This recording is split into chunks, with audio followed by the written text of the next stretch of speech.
It's hard to talk about good news when more than 2,000 people are dying on a daily basis in this country. But this past week, we did see some reasons for optimism, very cautious optimism.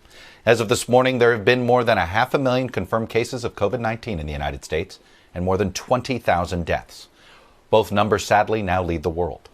But the curve appears to be flattening as the pace of new cases has slowed and the rate of hospitalizations is down, all suggesting that eventually the rate of deaths will also slow.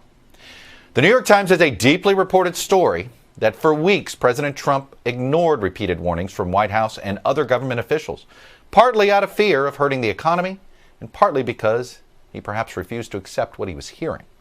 With nearly 17 million Americans filing new unemployment claims in the last 3 weeks, the president is eager to open the country again for business by May 1st. But getting back to normal depends on two big ifs.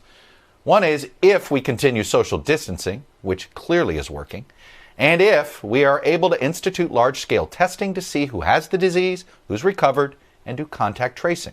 Maybe it's appropriate to wrap up the past week with a quote from Winston Churchill after British forces finally routed the Germans in Egypt in World War II. Churchill told his people, "Now this is not the end. It is not even the beginning of the end, but it is perhaps the end of the beginning."